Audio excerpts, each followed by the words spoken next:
نے اب کے مقابلے میں اجے پال جوگی کو بھیجا، جس نے بڑے کرتب آپ کے سامنے دکھایا، ہواؤں میں اڑ کے بھی دکھایا آپ کو۔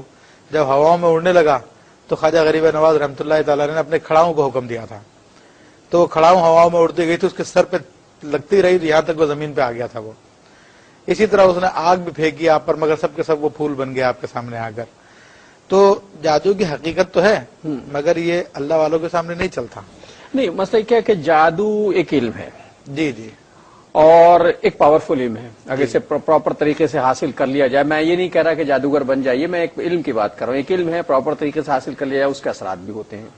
جی جی، کیا جادو جو ہے وہ تقدیر سے الگ ہے، متصادم ہے، یا مماثلت رکھتا ہے؟ دیکھیں، پہلے اس سوال کے جواب سے پہلے آپ کے سوال کی جو تمہید میں جو جملہ آیا کہ جناب ایک پراپر علم ہے، اس کو تسلیم کرتے ہیں، مگر سیکھنے کا جہاں تک تعلق ہے تو سیکھنا جائز نہیں ہے یہ۔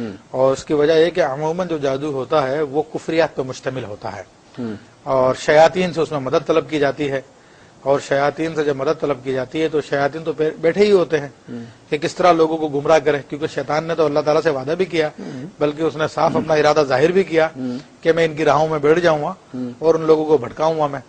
تو جیسے ہی کوئی شخص اس کی جانب آتا تو بڑھ کے گلے لگا لیتا ہے، تو اس لیے فوری طور پہ لوگ جادو میں کامیاب ہو جاتے ہیں کیونکہ شیطانی مدد ان کو ملتی ہے۔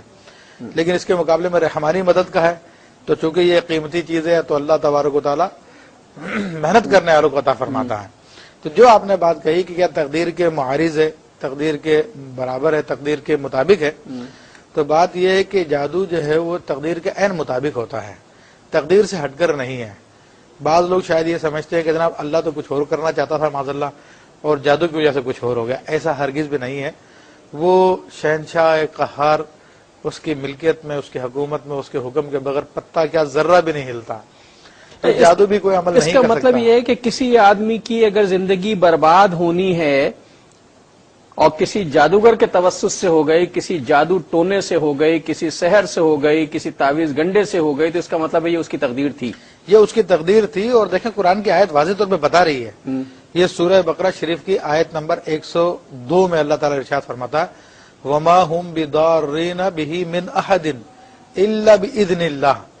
یہ جادوگر لوگ اس جادو کے ذریعے کسی کو ضرر نہیں پہنچا سکتے، کسی ایک کو بھی ضرر نہیں پہنچا سکتے مگر یہ کہ اللہ کے حکم سے۔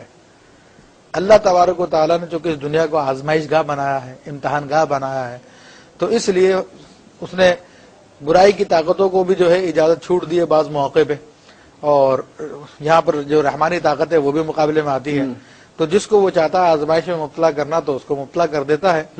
تو اس آیت طیبہ سے ہمیں یہ بات نظر آتی ہے کہ جادو تقدیر کے مطابق ہے، تقدیر میں ہوتا تو ہوتا ہے، اور جادو اگر ہو جائے تو پھر جادوگروں کے پاس نہ جائے، اس ذات کے پاس جائے کہ جس کے حکم سے جادو کام کرتا ہے۔ جادو اگر اس کی تقدیر تھا، عین تقدیر سے متعلق تھا، تو جادوگر جس نے یہ کام کیا تو وہ پھر گناہگار کیوں ہوا؟ یہ تو تقدیر کے مطابق تھا اور وہ تو وسیلہ بن گیا اس کا۔ دیکھیں بڑا آپ نے وہ مسئلہ یہ میں اصل میں عام لوگوں کی بات پوچھ رہا ہوں، میں کوئی کج بحثی نہیں کر رہا۔ تقدیر کے کائنات میں جو کچھ ہو رہا ہے وہ اللہ تعالیٰ کی تقدیر سے ہو رہا ہے، اور یہ ہمارا عقیدہ ہے۔ جب ہم کہتے ہیں آمنت باللہ و ملائکتہ و کتبہ و رسولہ، وہ آخر میں ہم یہ بھی کہتے ہیں والقدر خیری و شری من اللہ تعالی، اچھی اور بری تقدیر سب اللہ کی طرف سے ہے۔ تو جو کچھ بھی انسان کے ساتھ پیش آتا ہے وہ اس کی تقدیر ہے۔ تقدیر کا مطلب یہ نہیں ہے کہ اللہ نے لکھ دیا اور ہمیں کرنے پہ مجبور ہو گئے ہیں۔ مراد تقدیر سے مراد علم الہی ہے کہ جو کچھ ہے وہ اللہ کے علم میں ہے۔ اللہ تبارک و تعالیٰ جانتا ہے کہ یہ بندہ ایسا کرے گا اور ایسا کرے گا اور ایسا کرے گا، تو وہ اس نے لوح محفوظ پہ لکھ دیا، تو وہ اپنے علم کے مطابق لکھا، اس لکھنے کی وجہ سے یہ مجبور نہیں ہو گئے ہیں۔ تو اللہ تبارک و تعالیٰ نے بندے کو اختیار دیا ہے، اور اس بندے کے اختیار کی وجہ سے بندہ اس کام کو کسب کرتا ہے۔ کسب کہتے ہیں کمانے کو، کمانے کا۔ تو اب ایک چیز جو اللہ نے اس کی تقدیر میں لکھی، جسے ہم ہمارے محاورے میں کہتے ہیں یا اس کی تقدیر میں ہے، مثلا ایک نوالا کھاتا ہے انسان، ایک آدمی کو 2 کروڑ روپے ملنے ہیں جائز طریقے سے، اس نے جادو کرا کے لے لیے، جادو کرا کے لیے یا رشوت خوری کے ذریعے لیے یا سود کے ذریعے لیے، تو اب اس کی گرفت ہے اس طریقے پر کہ اس نے یہ طریقہ اختیار کیا، اس پر نہیں ہے کہ اس نے 2 کروڑ روپے کیوں لیے. اور اس کی واضح حدیث بھی موجود ہے, بیضاوی شریف کے اندر حدیث موجود ہے کہ نبی کریم صلی اللہ علیہ وسلم کی خدمت میں ایک شخص کے بارے میں عرض کی گئی. اس کی واضح حدیث بھی موجود ہے, بیضاوی شریف کے اندر حدیث موجود ہے کہ نبی کریم صلی اللہ علیہ وسلم کی خدمت میں ایک شخص کے بارے میں عرض کی گئی, یا رسول اللہ صلی اللہ علیہ وسلم فلاں نے جو ہے چوری کر کے مال لیا. تو نبی کریم صلی اللہ علیہ وسلم نے فرمایا کہ اگر یہ صبر کرتا تو اس کو ملنا تھا, اس کو جائز طریقے سے بھی مل جاتا. یہ مفہوم حدیث میں عرض کر رہا ہوں. یہ اس نے چوری کر کے لیا لیکن اسے جائز طریقے سے اسی تقدیر تھا وہ ملنا, چونکہ چوری کر کے لیا تو اس کے اعمال خراب ہوئے, جی. ورنہ تو اسی تقدیر تھا. ایک آدمی پر جادو کر کے, اب چونکہ جادو ایک حقیقت ہے, جادو کر کے اس کا کاروبار جو ہے مسدود کر دیا جاتا ہے. جی جی.